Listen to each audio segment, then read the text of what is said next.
When is the last time you made a long business trip and your train had to stop for breakfast? Stop for your what? You should use some work. Or stop, that's all, and spend a penny. And that's it.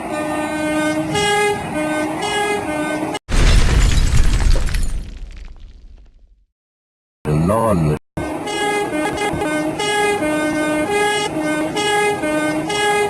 And who's ever heard of a train